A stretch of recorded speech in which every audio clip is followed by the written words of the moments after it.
Hello students, welcome back. Hope you are all safe and fine.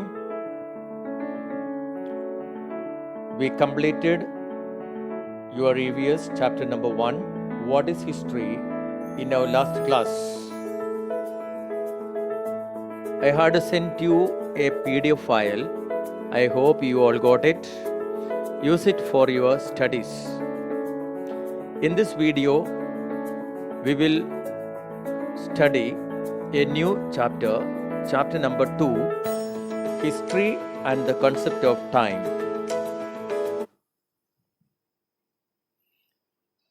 The topics to be covered in this chapter: 2.1, Division of Time and the Timeline, Measurement of Time and Method of Measuring Time. 2.3, Historical Periods, and 2.4, Scientific Method of Measuring Time and Establishing Age, Dating. Let's proceed.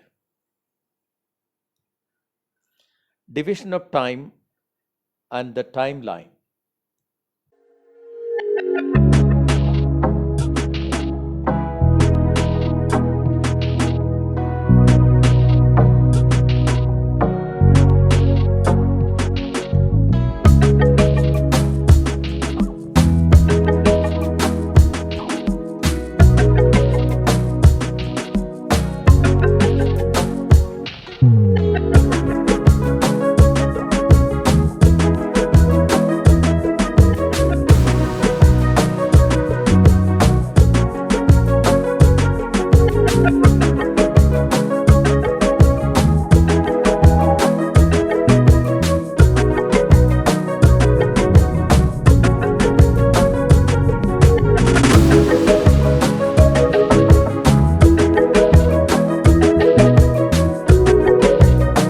Our purpose. We divide time into periods for our convenience. The method that we use for reckoning time depends on our purpose.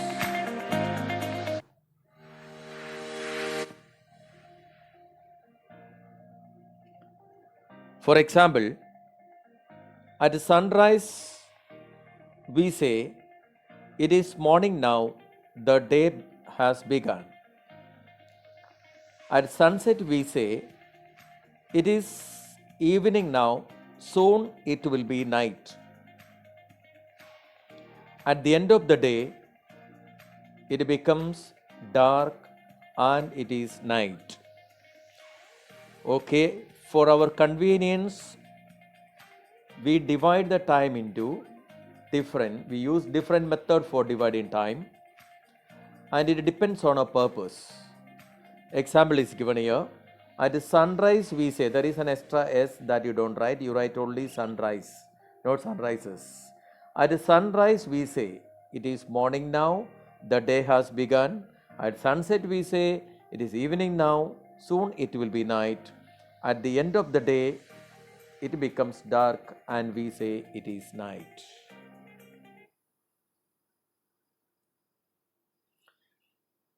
Division of time continues. We divide the day into two parts, day and night. We divide the day into two parts, day and night. Our earth rotates around its axis at a certain speed. At the same time, it revolves around the sun. The sun has its own light. We receive light from the sun.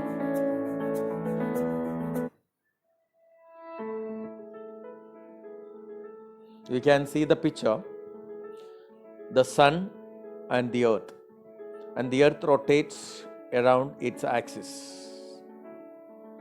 And one part you can see clearly, and the other part, which is not facing the sun, you can't see clearly. We divide the day into two parts, day and night. Our earth rotates around its axis at a certain speed. At the same time, it revolves around the sun. So earth got two motions, one motion around its axis and the other one is the motion around the sun. It goes around the sun. It revolves around the sun. The sun has its own light. Okay. The sun has its own light. We receive light from the sun. Let's continue. Day and night again.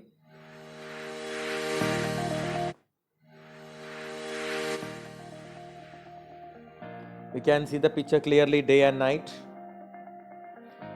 One part of the earth is bright and other part is not bright.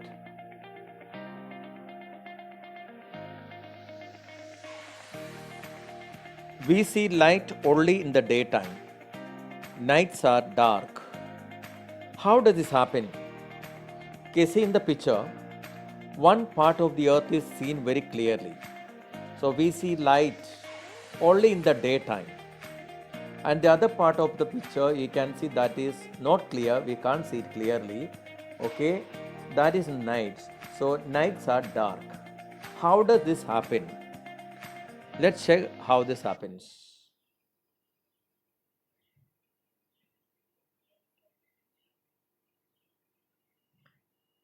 As the earth rotates around its axis, that part of the earth's surface which turns towards the sun becomes bright, and that part moves away from the sun, moves into darkness.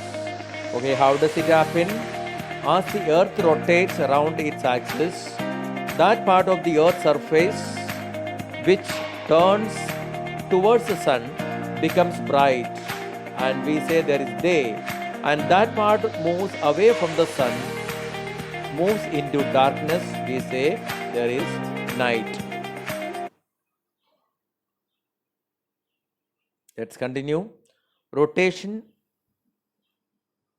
and the day. The rotation of the earth and the day.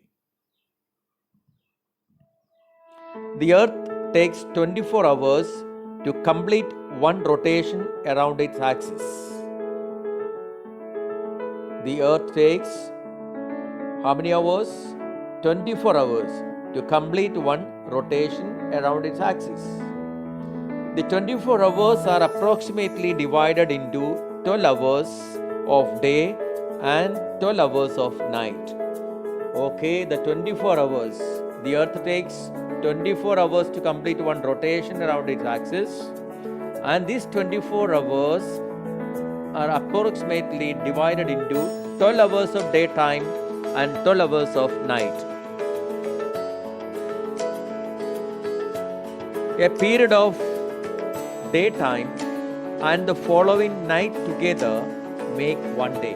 What make one day? A period of daytime and the following night together make one day. Let's go to next. Week and fortnight. Days of the week, you know. Sunday to Saturday. Sunday, Monday, Tuesday, Wednesday, Thursday, Friday and Saturday. So there are 7 days. In your book it is given Monday to Sunday, but normally we take the first day as Sunday. So that is why we say a period of 7 days from Sunday to Saturday is called a week. Okay, a week is now a period of 7 days from Sunday to Saturday is a week. And what's called a fortnight? A period of 2 weeks or 14 days, a period of 2 weeks is called a fortnight. Let's see what's a month. Month and year. Okay, you can see a calendar. The calendar 31 days a month. We say 30 days a month, except for the month of February. February has 28 days, except in the leap year. Leap year, it is 29 days. Okay, a period of 4 weeks or 2 fortnights or 30 days make a month, and 365 days, a period of 12 months or 365 days make a year. The division of time is given for your convenience. It is quite easy for you to understand. You may check it now. Let's read and see. 7 days make 1 week. 2 weeks make 1 fortnight. 2 fortnight or 4 weeks make 1 month. 12 months make 1 year. In this manner, we reckon time in bigger and bigger units. In this manner, we reckon time in bigger and bigger units. Let's see now what do you mean by unilinear method. Unilinear method. 1 year is followed by another year. When 100 years go by, a century is completed. When 10 centuries, that is 1000 years, are gone, a millennium is completed. Let's check again. 1 year is followed by another year. When 100 years go by, a century is completed. You know, in cricket match, when a player completes 100 runs, we say, okay, he made a century.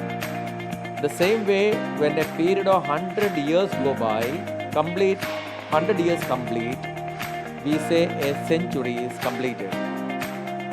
When 10 centuries means 1000. Okay, 1000 years are gone, a millennium is completed.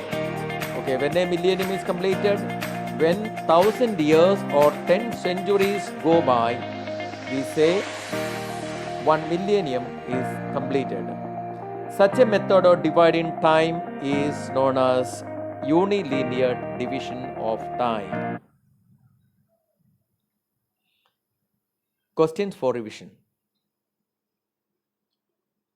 Fill in the blanks. Time is dash. B. We divide time into dash. C. The time C. The dash has its own light. D. Nights are dash. E. 7 days make 1 dash. So they are all very easy. You may just read for yourself one time.